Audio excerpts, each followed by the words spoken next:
You're listening to the ESO Network, your station for all things geek.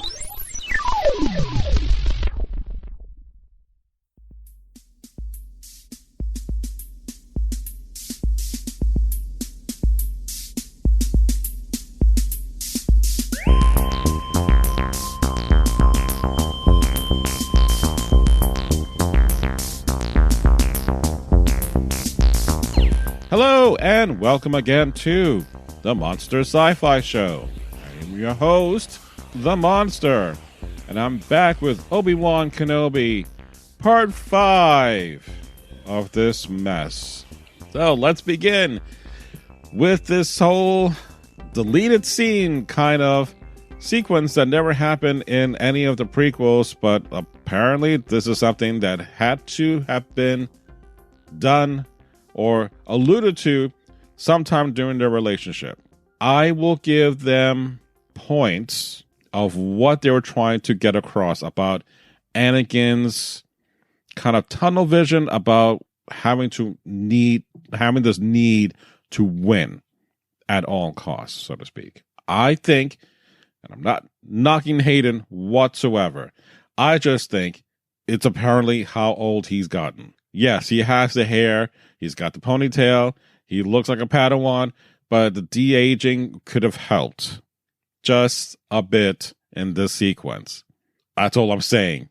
It would have helped that sequence better. Moving on, we now see Reva getting promoted to Grand Inquisitor, and okay, I guess that's what she's always been vying for since the first episode.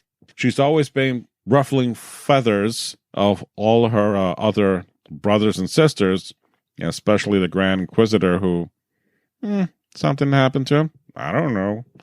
Stuff happens. We now go into attack mode, in which we have Vader launching his attack squad, which Reva now leads. In doing so, this is the moment in which, when we have Obi-Wan and Reva on opposite sides of this blast door, this is what I think should have happened a lot earlier. Only because Reva has been such a blank slate of a character that we don't know her motivations. We see this image that gets repeated from the beginning of the series, at the very beginning, with younglings being slaughtered, which we've seen before with Order 66. But now we see it from her point of view, and talked about how she thought Anakin was there to help save them. Said she hid in the bodies of her other fallen comrades' kids, and they were cold, dead bodies. But I'm like, but you got found out, so you weren't there that long. I would have loved to see that process of her being indoctrinated to follow the Empire, for her to change what she was taught with the Jedis to now following the Sith discipline. That would have been great. Here's the thing that I bump my head against, is that there's no stakes with Vader or Obi-Wan or Leia or any other known people who are going to be seen again in a couple of years, or another 10 years in A New Hope. So there is no real stakes in which characters will die. So give this situation for Reva, that we have no idea who she is, and give us a story within that parameter, and make that compelling. It's a terrible thing that this happened to Reva. Obi-Wan understands that Anakin is blinded by victory, and that if their mutual end goals are aligned, they can form a good partnership, and they kind of get there. And I thought that would be great, because Anakin is not going to kill Obi-Wan in this series, but if something happens to Reva, oh well, but at least then we get some drama. So at that point, Vader comes down, he's like, I'll take care of getting Obi-Wan, whatever. Now, of course, the plan was to lure him further inside and see the rescue ship, or the refugee ship, fly away. And then in a great sequence, I'm like, yeah, give me that. Vader brings down the ship using the Force and rips up part of the hull. But then another ship behind it escapes, and he's like, Oh, I'm tired. I can't. Oh, I'm spent.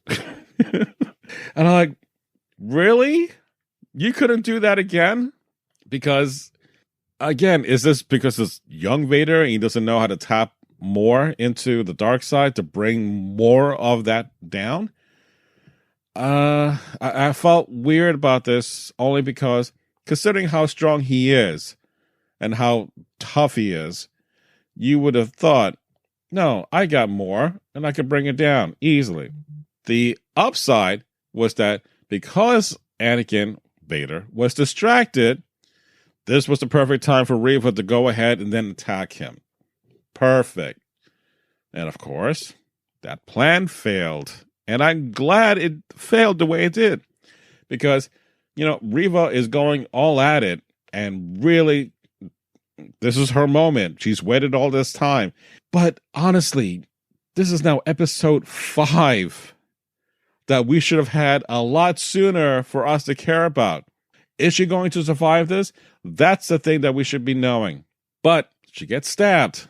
Nah, she's a goner. She's going to die from there, right? Wrong. Well, first off, before she collapses or passes out, the Inquisitor comes back and takes back his little badge and slaps it on him. It's like, look at me now. I'm the Inquisitor. I'm the Grand Inquisitor now. So there you got that coming back. And I'm like, dude, I know you're still alive in Rebels, but that's not the point. Because now you have Reva on the floor. You can tell her, revenge is a great way of staying alive and so forth. But I'm like, yeah, but Qui-Gon got stabbed. He died. Darth Maul got cut in half and he didn't die, but I get what you're going with. But you're really reducing the efficacy of a lightsaber in this stance. As such, we're going to just leave you to die. Bye. So all the troopers leave, all the ships leave, and then we have Reva being aware of this device, not a homing beacon, but a communication beacon that reveals the location of Tatooine and how there's a boy there that Leia and somehow him are connected and something to that effect. And I'm like, that's great, but she's going to die in a minute. Doesn't make a difference how she knows this. And like, wait, what do you mean she's leaving this planet? She's crawling over and gets this information. And then, of course, the next episode, she's still alive and she manages to get to Tatooine, which, first off, she's not in any condition to get there. And two, what ship that she had there that was waiting for her to get in there? Was it the torn up ship that Vader just took down with the Force, and she repaired that miraculously with a serious wound in her? No, I don't get it how this was even possible. But in any case, she knows that she has to get to Tatooine, and then we end with a shot of poor Luke in his dusty bed, or a sandy bed, because, sand gets everywhere. And boom, we're done with episode 5. And that's it. There's not a whole lot to delve deep into. Although I did forget to mention that Tal sacrificed herself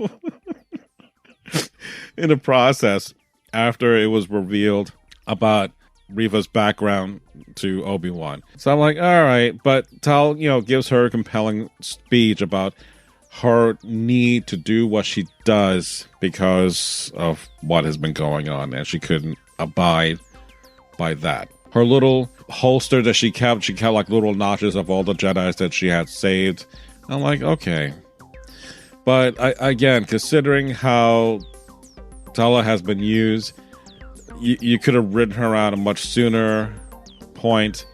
She could have died in the last episode and it would have been fine. But in any case, she went out with a bang. Literally, she went out with a bang. All right. And that's all I gotta say. That's the end of episode 5. Sorry. Part 5. I gotta correct myself. All right. So on that note, thank you very much for listening to me and to the Monster Sci-Fi Show. It's sci-fi. It's Jesus. From a certain point of view. Good night. Drew Leiter here. Wish you could keep up on DC Comics but don't have the time or the money? Not a problem. Join Cletus Jacobs and I as we bring you recaps and commentary on DC Comics, television, movies, and more, whether they are good or not.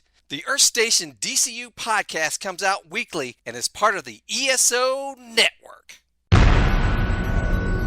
This has been a broadcast of the ESO Network. Be part of the crew and help support our shows by donating to our ESO Patreon or by shopping at the TeePublic store, which can all be found at www.esonetwork.com. The ESO Network, your station for all things geek.